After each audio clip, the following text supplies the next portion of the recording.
y el título es Jesús es nuestro perfecto sumo sacerdote. Así que si usted lo tiene, puede ponerse de pie y lo vamos a leer. Hebreos capítulo 5 del 1 al 10. Dice así la palabra del Señor en el nombre de nuestro Señor Jesucristo. Porque todo sumo sacerdote, tomado de entre los hombres, es constituido a favor de los hombres en lo que a Dios se refiere, para que presente ofrendas y sacrificios por los pecados, para que se muestre paciente con los ignorantes y extraviados, puesto que Él también está rodeado de debilidad, y por causa de ella debe ofrecer por los pecados tanto por sí mismo como también por el pueblo. Y nadie toma para sí esta honra, sino el que es llamado por Dios, como lo fue Aarón. Así tampoco Cristo se glorificó a sí mismo, haciéndose sumo sacerdote, sino el que le dijo, tú eres mi hijo, yo te he engendrado hoy. Como también dice en otro lugar, tú eres sacerdote para siempre, según el orden de Melquisedec. Y Cristo en los días de su carne, ofreciendo ruegos y súplicas con gran clamor y lágrimas al que le podía librar de la muerte, fue oído a causa de su temor reverente, y aunque era hijo, por lo que padeció, aprendió la obediencia, y habiendo sido perfeccionado, vino a ser autor de eterna salvación para todos los que le obedecen, y fue declarado por Dios sumo sacerdote según el orden de Melquisedec. Oremos. Padre mío, ante tu santa y divina presencia una vez más, para que nos hable, Señor, a nuestro corazón, a nuestra mente, en el nombre de Jesús. Amén. Hermanos, ¿pueden tomar sus asientos? Hermanos, quiero compartir con ustedes lo que ya he mencionado, y hemos podido ver que el título es Jesús es nuestro perfecto sumo sacerdote. Quiero anticiparles que el tema de hoy no es fácil. Es un tema que vamos a tener que desglosarlo lentamente y vamos a tener que cranearlo bien mientras ustedes me escuchan. Porque tiene que ver con doctrina pura, fundamental, y aunque es básica, es tomado de uno de los libros difíciles de la Biblia, no tanto como el Apocalipsis, pero del libro de Hebreos precisamente. Y habla de que Cristo es nuestro sumo sacerdote. Al hablar de que Cristo es nuestro sumo sacerdote, tenemos que entender primero quién fue un sacerdote y particularmente quién es o fue un sumo sacerdote, lo máximo de lo máximo. Y aunque eso ya yo lo expliqué en otra predicación, quiero entrar a algo que leímos en este pasaje, lo cual dice, todo sacerdote es tomado de los hombres para favor de los hombres. No pierdan el hilo. Continúa el tema de estos puntos diciendo, para que presente sacrificio de sangre por los pecados de él, como los pecados del pueblo. Allá tenemos dos puntos que hemos sacado de lo que leímos. El primero era de que todo sacerdote que fuera tomado para que ejerza el oficio del sacerdocio, tenía que ser tomado de los hombres. Tenía que venir de un hombre. Eso es algo importante. Ahora voy a explicar más. Número 2, este hombre que iba a ser tomado para que ejerza el sacerdocio, tenía que presentar sacrificio por los pecados de él mismo y los pecados del pueblo. Esto era llevando un corderito para sacrificarlo y rociar la sangre sobre algo que se llamaba el altar y rociar la sangre en una superficie que se llamaba la superficie de la proposición. Y tenía que ver con con entregar la sangre de alguien inocente como un cordero para pagar por los pecados del pueblo. El propiciatorio se llamaba. Tercero,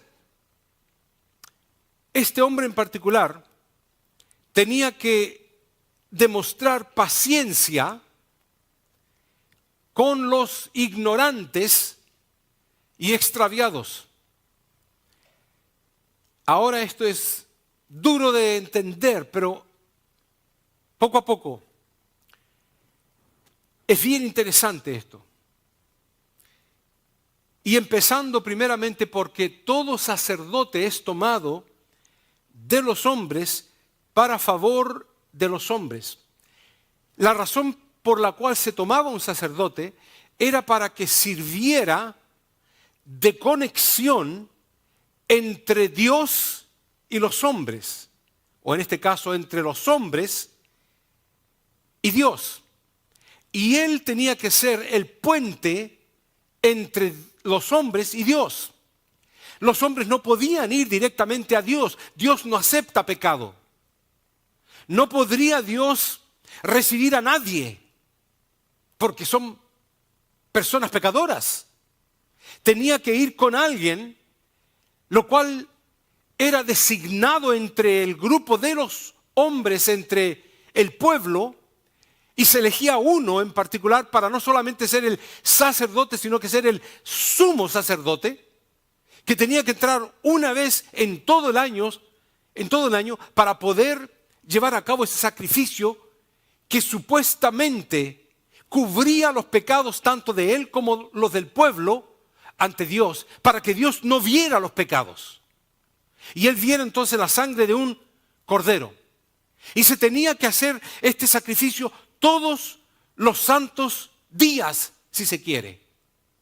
Todos los días alguien podía llevar un cordero para que lo sacrificara. Y si no tenía un cordero, podía llevar una paloma. Si no tenía paloma, podía llevar una ofrenda de agradecimiento como harina o algo por el estilo. Pero en particular, una vez al año entraba para el pecado total y completo del pueblo. Ahora, interesantemente, 1 de Pedro 1:12 dice: las cosas que ahora os son anunciadas, o sea, lo que yo les estoy anunciando a ustedes, las cosas que ahora os son anunciadas por los que os han predicado el Evangelio, esto es predicación del Evangelio, por el Espíritu Santo, enviado desde el cielo. El Espíritu Santo viene, da la palabra y uno la expone. Cosas, dice, y esto es lo interesante, en las cuales, y yo hago un círculo aquí, anhelan mirar los ángeles. ¿Qué significa esto? Significa que los ángeles del cielo anhelaron y anhelan predicar el Evangelio, pero no se les permite. El Evangelio iba a ser predicado por hombres, no por seres angelicales. Por eso que usted nunca ha visto un ángel bajar y comenzar a predicar como predica un pastor. Porque este trabajo se le dio exclusivamente a hombres. Y sobre esos hombres elegidos se sobreelegía entonces un sumo sacerdote para que entrara una vez en el templo y llevara a cabo aquel sacrificio de perdón para todo el pueblo.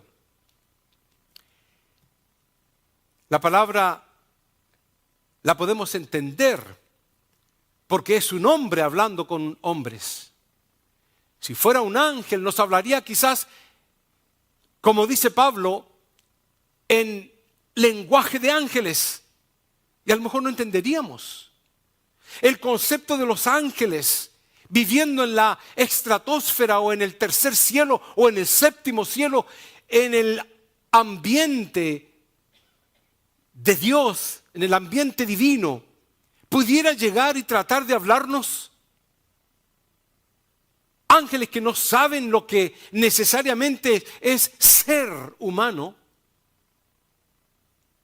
porque ellos han sido ángeles en la esfera de Dios. pudiera decirnos un ángel acerca de pecado si ellos no pecan? ¿Qué pudiera decirnos un ángel acerca de tener un dolor en alguna parte del cuerpo porque ellos no tienen cuerpo, no son corpóreos? Entonces, la palabra del Señor dice que los ángeles anhelaron venir y predicar, pero Dios les dijo no. Eso está predeterminado y determinado para los hombres, que ellos prediquen y entreguen el evangelio, lo cual significa evangelos, lo cual significa las buenas noticias. Interesantemente, tenía que ser un hombre el sumo sacerdote, un hombre de carne, de sangre y de hueso. Tenía que venir a predicar. Otra cosa, tenía que ser un hombre con emociones, con voluntad y con intelecto humano. Tenía que ser completamente como tú y como yo. Tenía que ser un hombre que tuviera necesidades biológicas, como hambre, sed, cansancio, frío y todo lo demás. Tenía que sufrir como tú y yo hemos sufrido. Problemas de dolor, cansancio, hambre, sed.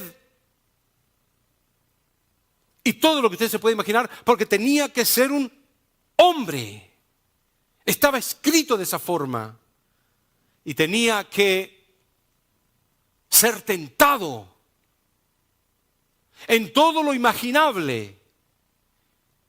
Incluso tentaciones mentales, como también tentaciones físicas y carnales. ¿De dónde se iba a sacar tal personaje? De cualquier lado. Yo pudiera ser uno de ellos. Tú también. Tengo todas las características mencionadas. Y todas las características mencionadas en la Biblia están ahí. Y tú y yo las cumplimos.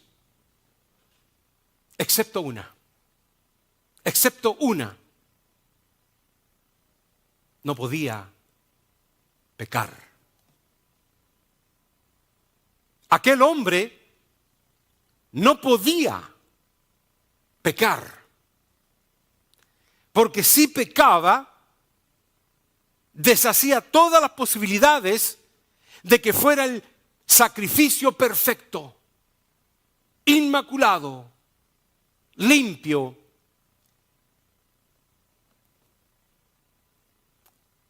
El pecado lo ensucia todo. Y la palabra lo establece de que un pecado nos hace culpable de todos.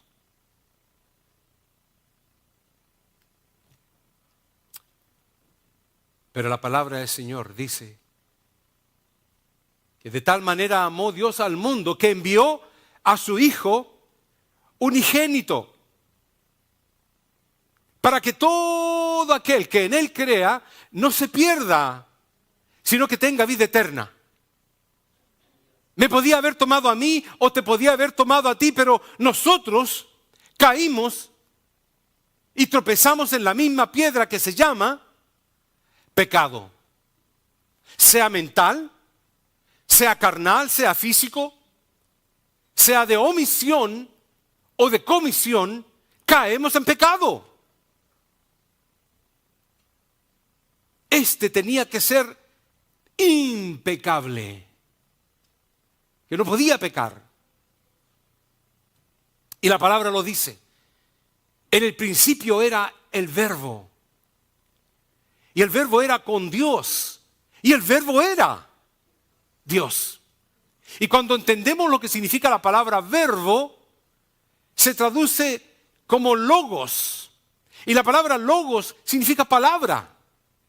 Así que si tuviéramos que leerlo de forma entendible, diríamos, en el principio era la palabra, la voz.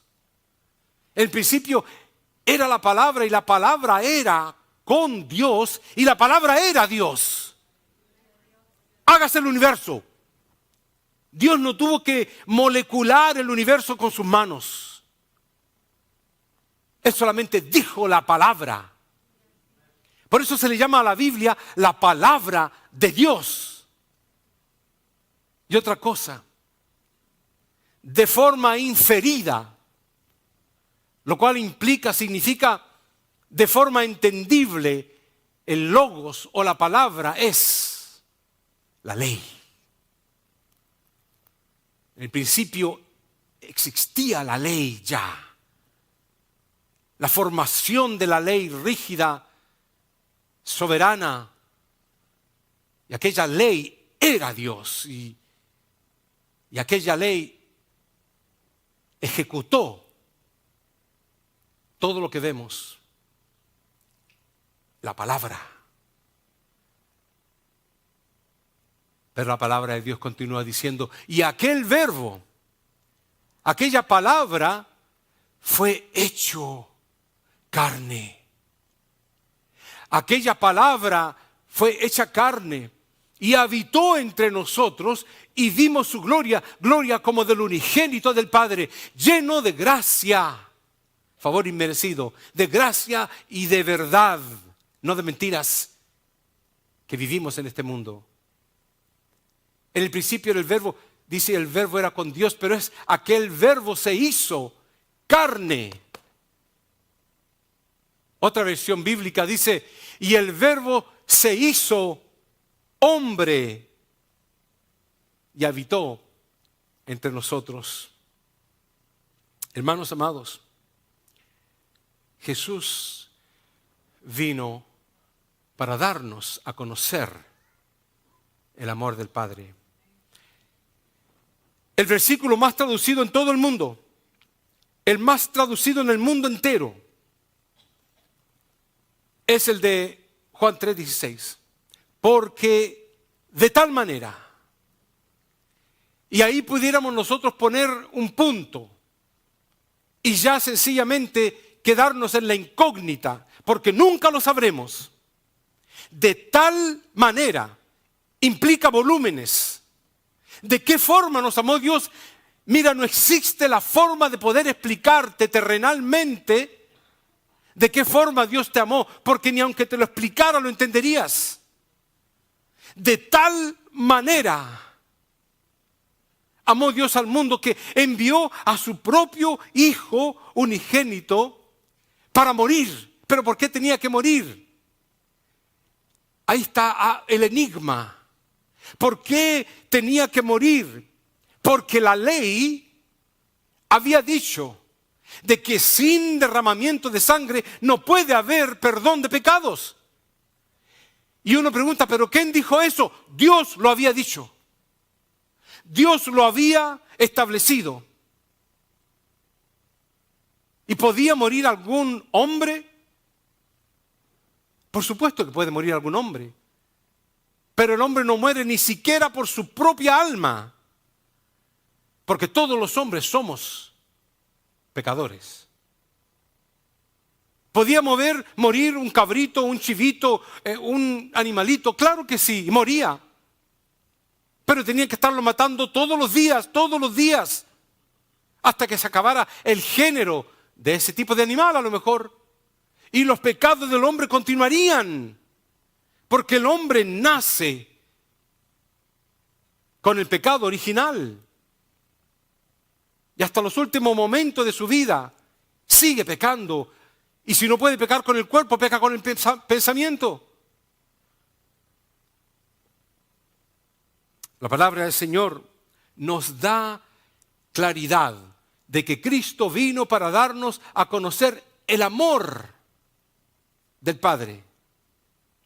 Y la palabra de Dios lo dice de esta forma: Padre justo, el mundo no te ha conocido, pero yo te conozco, yo te he conocido. Y estos han conocido que tú me enviaste y les he dado a conocer tu nombre.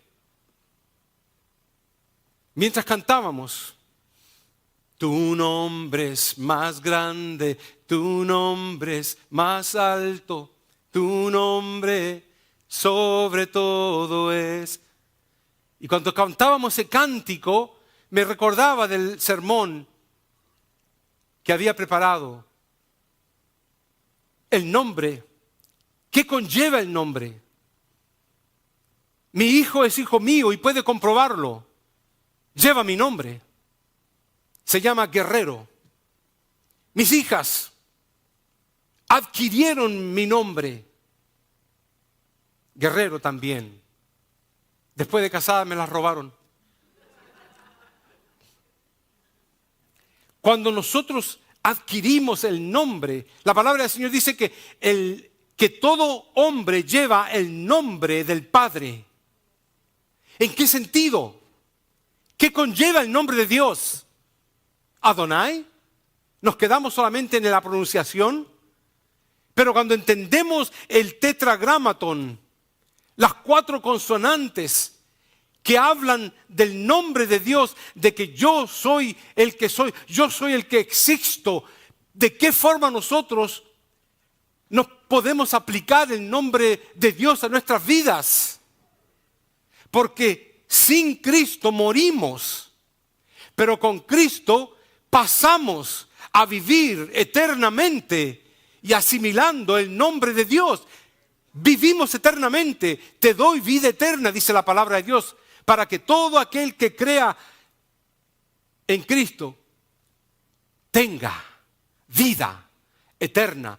Puedo asimilar, cuando vengo a Cristo Jesús, puedo asimilar el nombre de Dios en mi vida.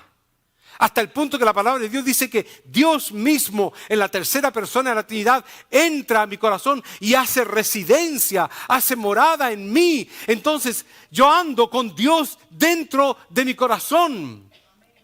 El pecado ya no debiera atraerme hasta el punto de caer. Sin embargo, caigo.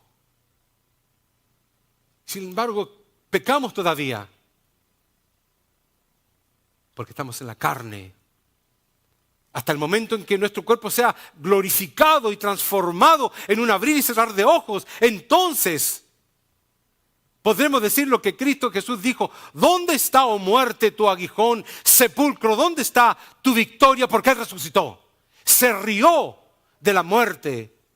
Y la palabra de Dios dice que nosotros somos los que vamos eventualmente a experimentar lo mismo. Hermanos, la palabra de Dios dice: y lo daré a conocer aún, para que el amor con que me has amado esté en ellos y yo en ellos. Para que el amor del Padre, y como dice la Biblia, con amor eterno. ¿Usted cree que eso lo dice por decirlo? Dios te está tratando de decir: mira, con amor eterno te he amado a ti. Señor, pero yo soy pecador. Espérate un segundo. Yo sé que tú eres pecador. Yo sé que tú no puedes pasar un segundo sin pensar un pensamiento malo. Yo sé que las tentaciones están por todos lados y estás cayendo al revés y al derecho. Yo lo sé, dice Dios. Pero espérate, con amor eterno te he amado. De tal manera, aunque no lo comprendas, de tal manera nos amó. Dice la palabra del Señor que Cristo vino para romper la maldición de la ley. ¿Sabe lo que significa eso? Que Cristo haya venido para romper la maldición que te tiene a ti y a mí encadenados. Una maldición dicha por Dios. No es que haya venido de la nada. La maldición está establecida por Dios. ¿Sabe cómo se llama eso? Ley. Palabra de Dios. Irrevocable. Nadie puede cambiarla. Y la palabra del Señor dice: el cielo y la tierra podrán pasar, pero mis palabras, cuidado, todas se cumplirán. Aleluya. Y qué bueno, hermanos. Porque si no se cumplieran las palabras de Dios, yo tendría duda en cuanto con amor eterno te he amado. Tendría dudas. No sabría si es verdaderamente cierto lo que está diciendo Él. Pero como Dios no miente y lo ha comprobado, la palabra del Señor nos dice, Cristo nos redimió de la maldición. La palabra redimir, usted sabe lo que significa porque la he explicado muchas veces. Fue un intercambio. Cristo nos redimió de la maldición de la ley. Y luego dice, hecho por nosotros maldición. Cristo Jesús fue hecho maldición, no nosotros. Y la palabra del Señor dice, porque está escrito, maldito todo el que es colgado en un madero. Significa que Cristo Jesús se hizo maldición y lo colgaron entonces en un madero. Todo esto, hermanos, se lleva a entender un hecho que es difícil de explicar. Y es que todo proviene de la ley. El logos, la palabra, el mandamiento, la escritura, lo que dijo Dios. Todo lo que dice Dios se cumple. Entonces la ley de Dios, escrita en el Antiguo Testamento, que es lo más cerca que conocemos, la ley es de Dios. La ley es santa y buena, porque es de Dios. Nada malo viene de Dios. Pero la ley nos manda al infierno. La ley de Dios, la que es santa y que es buena, y que proviene de la boca de Dios. Y la palabra del Señor dice que toda buena dádiva y don perfecto proviene de Dios. Entonces, ¿cómo es posible que la ley nos mande al infierno? Y muchos van a ir al infierno. Es más, la palabra del Señor dice de que muchos más van al infierno que al reino de los cielos. Y el camino es ancho y va a la perdición. Y muchos andan por él. Y el camino que va a vida eterna es angosto y pocos caminan por él. ¿Será que la ley nos manda al infierno? La misma palabra de Dios manda a la gente al infierno. ¿Sabe por qué? Y quiero que entienda bien esto, porque es complicado. Por eso se lo vuelvo a repetir, para que esté alerta. Porque la ley lleva en sí una condición. La ley lleva un requisito. Y esta condición, el que no cumple esta condición, muere. Así de simple. ¿Y sabe lo que no permite que usted cumpla la ley de Dios o la condición en esta ley? El pecado. El pecado impide cumplir la ley de Dios. Tú no puedes cumplir la ley de Dios, ni aunque quieras. No puedes ser obediente a la palabra de Dios, ni aunque quieras. Antes de haber conocido pecado, ya se te atribuye el pecado original. Y después el pecado de comisión. Entonces entendemos que el pecado nos lleva a la condenación. Por eso que pongo ahí, el que peca está condenado. Así que tú, mi amado hermano, y yo, estamos condenados por causa de que pecamos. Y la ley viene a ser maldición. La ley de Dios viene a ser maldición. No porque sea mala, porque nada malo viene de Dios, sino porque tú no puedes cumplirla. ¿Y por qué no puedes cumplirla? Por causa de tu pecado. Y Pablo lo pone de la siguiente manera. De manera que la ley a la verdad es santa, y el mandamiento santo, justo y bueno. Luego lo que es bueno vino a ser muerte para mí. En ninguna manera, sino que el pecado produjo en mí la muerte por medio de lo que es bueno. Porque sabemos que la ley es espiritual y yo soy carnal, vendido al pecado. Esa es la purísima verdad. No importa que la mona se vista de seda, mona se queda, dice el dicho. No importa si yo me pongo el mejor traje y los mejores anillos, sigo conllevando un gene, que es el gene de pecado en mí, hasta que este cuerpo desaparezca y se separe del alma, lo cual es la muerte. Por eso quiero concluir, y me falta mucho, pero el tiempo va pasando. Tú no puedes salvarte a ti mismo, ni aunque quieras. Ni venir aquí a la iglesia y arrodillarte te va a salvar. Ni dar los diezmos te va a salvar. Ni cantar bonito como lo hacen los hermanos aquí te va a salvar. ¿Sabe por qué? Porque conllevas ese gene. Y ese gene te promueve, te lleva a pecar. Y no puedes dejar de pecar.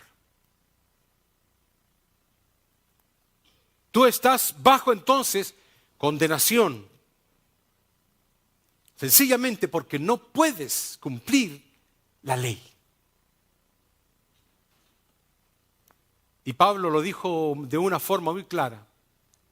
Tú te vendes por placer de pecado.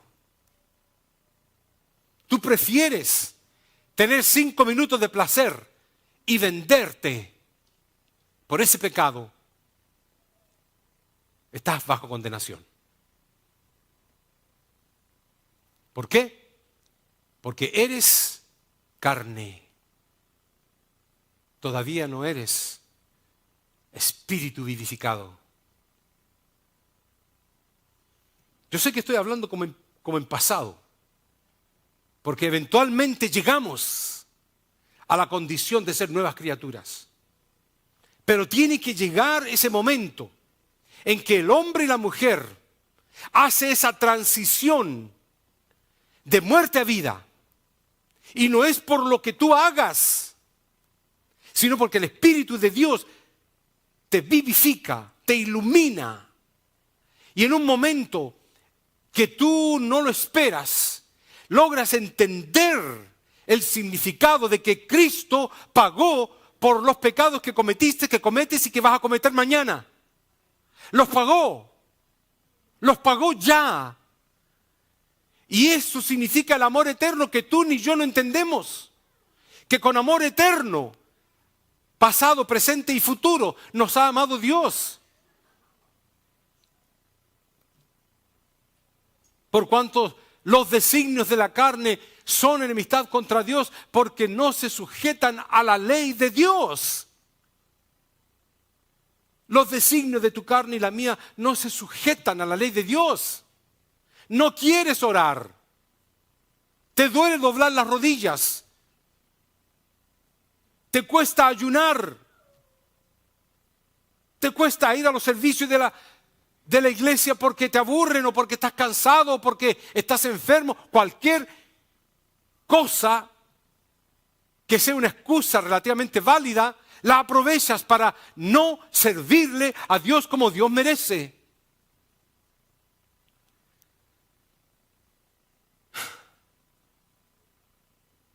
No se sujetan a la ley de Dios.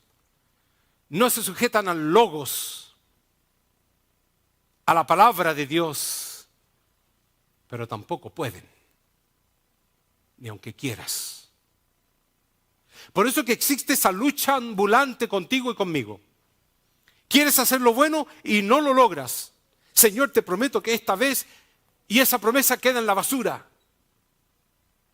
Porque hay una lucha constante, una guerra civil entre tu cuerpo, la carne y el espíritu, que no se quieren sujetar la carne a los designios y estatutos y preceptos y mandamientos y todo lo demás de Dios. No solamente porque no quieran, sino que porque no pueden. Miserable de mí, ¿quién me apartará, dice Pablo, de este cuerpo de muerte? ¿Entienden la palabra de Dios, hermanos? Dos hermanas dijeron amén. Gracias, hermanas.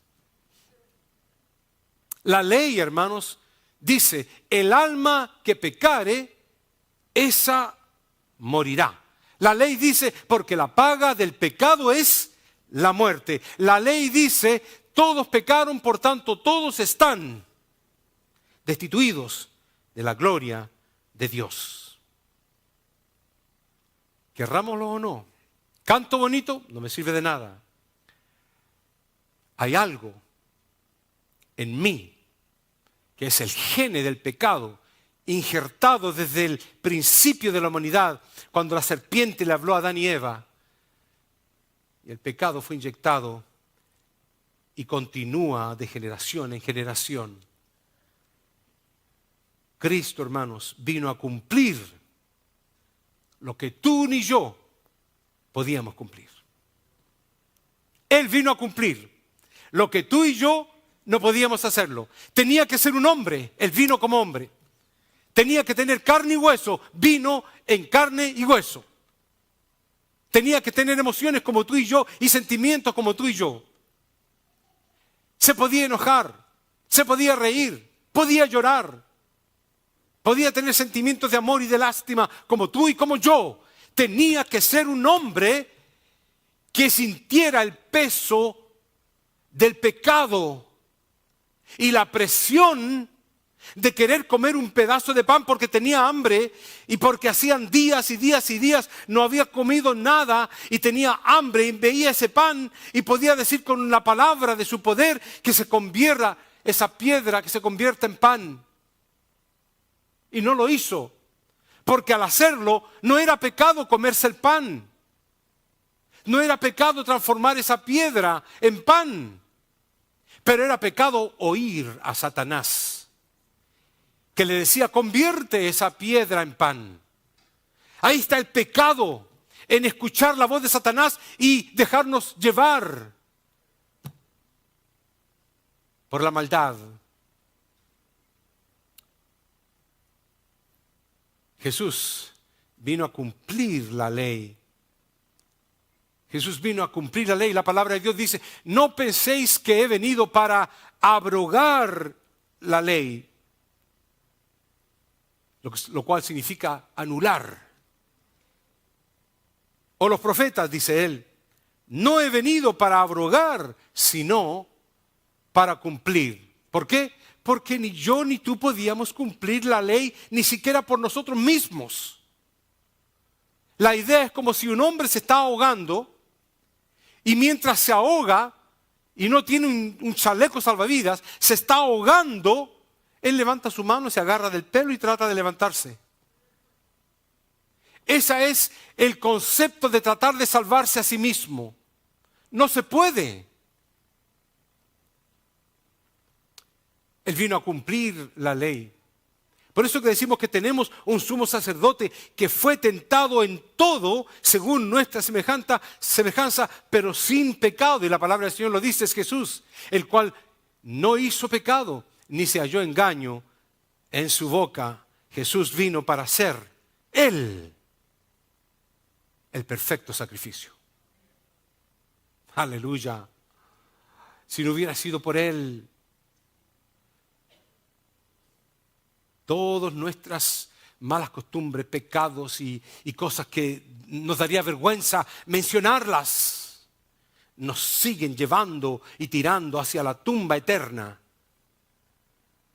Pero Jesús vino para ser Él el perfecto sacrificio, estando ya presente Cristo, sumo sacerdote de los bienes venideros, la vida eterna. No por sangre de machos cabríos ni becerros, porque eso se tenían que, por cierto, la palabra que se menciona en cuanto a cubrir los pecados del hombre era precisamente lo que se llama la expiación. Y la palabra expiación significa cubrir los pecados. Seguían ahí, pero se cubrían para que Dios no los viera. Lo que Cristo llevó a cabo fue la remisión. Él se sacrificó. Él no tapó de ningún pecado de nadie. Él los lavó. Él cambió su vida por ti.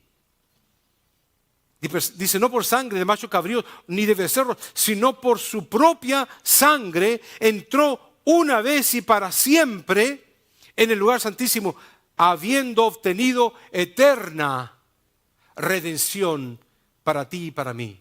Yo hice esos círculos para subrayar de que Él entró una vez y para siempre y no tiene que entrar todos los días, ni una vez al año tampoco. Esa muerte sacrificial, esa muerte que tomó tus pecados y Él se los echó encima y tuvo que pagar y tuvo que ir al infierno. Cuando tú y yo teníamos que haber cumplido esa condición. De hecho, la palabra del Señor dice, la ley exige que casi todo sea purificado con sangre, pues sin derramamiento de sangre no hay perdón, no hay remisión de pecado. ¿Quién había dicho eso? Dios. Dios había dado su ley, había estipulado su ley. Dios tomó su propia ley, sus propias palabras, y en vez de eliminarlas o revocarlas o borrarlas, Él las cumplió Él mismo. Porque tú ni yo podíamos cumplirlas. Jesús vino para llevar nuestros pecados a la cruz. Quien llevó, dice la palabra del Señor, Él mismo nuestros pecados en su cuerpo sobre el madero, para que nosotros, estando muertos a los pecados, vivamos a la justicia de ¿quién? No a la justicia nuestra, a la justicia de Dios. Lo cual Él decía que tenía que haber derramamiento de sangre de un sacrificio perfecto de alguien impecable, y por cuya herida fuisteis sanados. Y cuando leemos la palabra sanados en el griego, habla de salvados. Por cuya herida fuimos salvados. Por eso es que muchas veces predicando yo he dicho, ustedes me van a ver en el cielo. No hay duda en eso. Porque yo no confío en mí. Confío en la obra redentora de Cristo Jesús. Y confío en el amor eterno del Padre, que todavía no lo entiendo, pero lo acepto con todo el corazón. Y eso se llama fe. Porque sin fe es imposible agradar a Dios. Levanta tu fe con todo esto, hermanos. No creas que tú estás aquí por coincidencia. Dios te ha hablado. Que el Señor te bendiga.